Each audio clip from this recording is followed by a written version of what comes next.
Selamat malam rekan-rekan, kembali bersama saya Marulito Asinambela. Saat ini saya masih berada di kota Seoul, Korea Selatan. Jadi ya tetap juga bersemangat sayanya untuk membuatkan informasi-informasi seputar tentang analisis pergerakan emas, XAU US dollar. Nah, ini karena permintaan dari rekan-rekan kita. Sebenarnya banyak dari para analis sudah memberikan analisis atau analisa. Nah, tetapi mungkin karena merasa tidak puas dengan penjelasan-penjelasan tersebut, jadi permintaan ini ya ditujukan langsung ya. Ya, tapi tidak apa-apa. Nah, sebenarnya perbedaan waktu kita ini sekarang di sini tanggal 9 November 2024, jam di sini pukulnya jam 10:05 waktu Seoul, Korea Selatan. Jadi memang kita ada perbedaan 2 jam dan sekarang adalah hari Sabtu, rekan-rekan. Jadi market sebenarnya tidak buka hari ini, tetapi kita mengacu kepada data yang di hari penutupan, di hari Jumat ya, di hari Jumat kemarin. Di sini saya menggunakan indikator tidak banyak, hanya menggunakan satu indikator RSI, Relative Strength Index, standar juga yang 45. Tetapi di sini saya menggunakan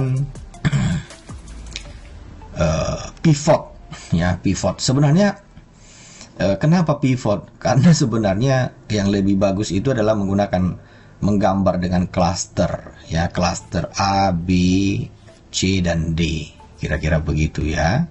Nah, itu adalah salah satu ilmu yang pernah dibagikan di seminar oleh guru. Nah, pada kesempatan ini saya menggunakan pivot karena saya sedikit malas sebenarnya untuk menggambar, jadi saya menggunakan yang sudah tersedia saja. Nah, terlepas dari fundamental, ya perlu kita waspadai bahwa ada fundamental yang akan dirilis di minggu depan. Ya, sebenarnya besok adalah hari Minggu, tidak ada berita yang penting, tetapi penting diketahui bahwa pada tanggal 12 nanti itu ada yang high impact terhadap pergerakan XAU US dollar, yaitu pada tanggal 13 November. Yaitu data dari yang akan dirilis itu dari Core CPI month of month. Nah, sebelumnya adalah 0,3, diprediksi 0,3, artinya sama sebenarnya. Tidak ada optimisme dan pesimisme di sana.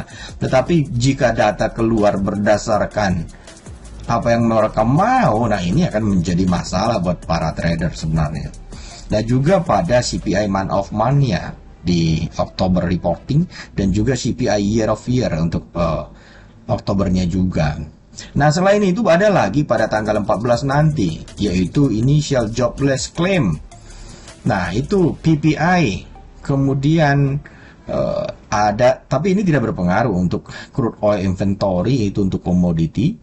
Nah, yang lebih sedap lagi nanti pada hari Jumat 15 November ya, di mana Kepala Bank Sentral Fed Powell ya, dia akan speech di sana. Dan di situ juga akan keluar core retail sales-nya juga, rekan-rekan. Nah, jam 8:30 core retail-nya juga, 8:30 jam Jakarta maksud saya, juga akan ada data-data yang akan dirilis. Jadi minggu depan itu sebenarnya sangat signifikan pergerakan-pergerakan daripada pasar. Jadi dibutuhkan kehati-hatian.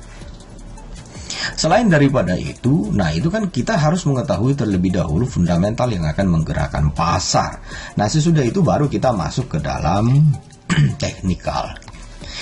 Nah, dari sisi teknikal saya cukup sederhana tadi karena menggunakan di sini RSI telah membuktikan bahwa dia pada closing price-nya di 45 ya, 45%, artinya di level netral. Nah, ini sekalipun di level netral, nah ini justru kita harus waspada karena dia di level netral. Kalau dia di bawah 30%, nah itu sebenarnya kita prefer untuk beli ya rekan-rekan. Jadi ya saya tidak khawatir karena kenapa RSI-nya di bawah 30%, apalagi kalau dia mau nyendok ke atas ya.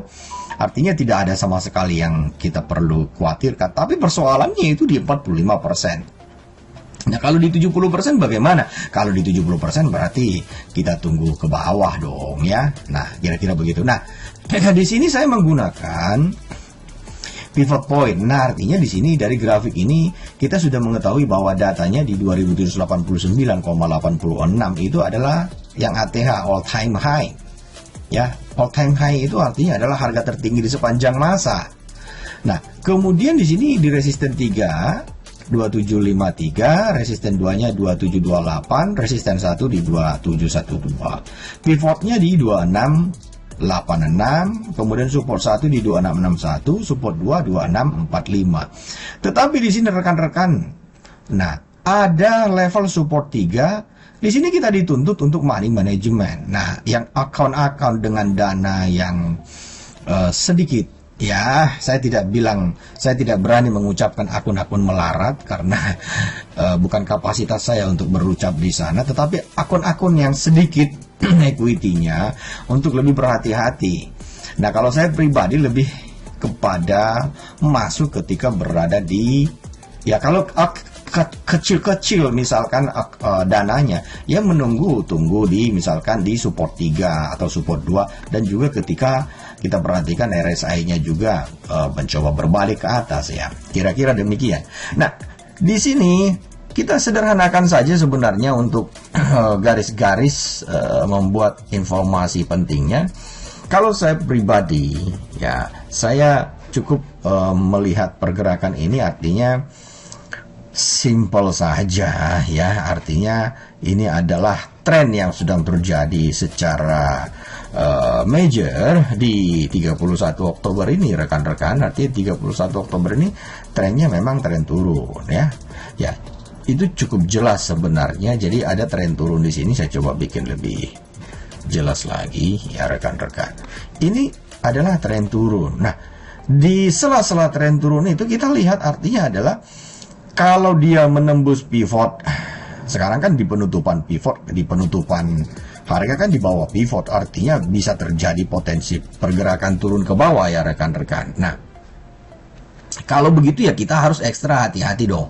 Ekstra hati-hati, kita lihat bahwa kita dengan jelas di sini disampaikan bahwa informasinya, trennya secara majornya dari Oktober 31 sampai 8 November ini kan tren penurunan. Tapi di sela-sela tren penurunan itu jangan salah, di sini juga ada minor trend. Minor trendnya itu kalau kita perhatikan, ya ini dia, ya ini minornya. Nah, kalau major trendnya sudah ketahuan, berarti minornya.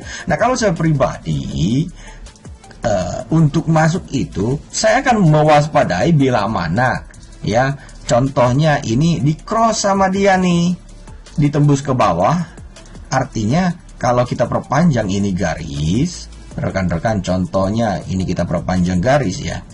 Kita perpanjang garis ini artinya akan ditembus ke bawah, contohnya di sini. Nah, berarti ada indikasi penurunan ke support 1, support 2 dan menuju support 3 ke money management. Nah, Pak, kalau misalkan dia tidak turun tembus ini bagaimana? Nah, Kak, berarti secara minornya dia mencoba mengikuti garis ini ya, garis ini. Garisnya oke, artinya garis ini dia coba ngikutin ini ke arahnya ke atas. Nah, bagaimana, dari mana kita bisa tahu kalau misalkan dia, apakah dia akan naik terus ke atas? Sederhana ya, dia akan mengikuti pergerakan ini secara uptrend, Jadi rekan-rekan perlu perhatikan, majornya memang mengalami penurunan, tetapi di minornya dia ada koreksi-koreksi kenaikan. Nah, ini hanya bersifat informasi ya rekan-rekan, disclaimer on. Ini bukan saran untuk masuk ke dalam trading, bukan. Jadi jangan salah persepsi dulu, disclaimer on.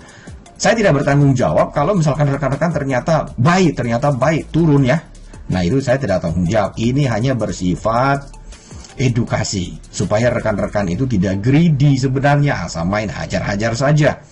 Nah, contohnya perhatikan di level RSI-nya masih begini. Tunggu misalkan, oke, bisa nggak kita beli? Ya bisa ketika misalkan RSI-nya sudah berada di bawah level 30 dan dia mencoba naik ke atas. Dan kita perhatikan secara logikanya harga itu bergerak dari contohnya di bawah support 1, support 2 atau mendekati dengan level support 3. Yang ini yang kita khawatirkan. Kalau misalkan equity kecil, kalau saya pribadi sih, saya mendingan menunggu di range support 2 dan support 3 untuk masuk sebagai seorang buyer. Karena kenapa?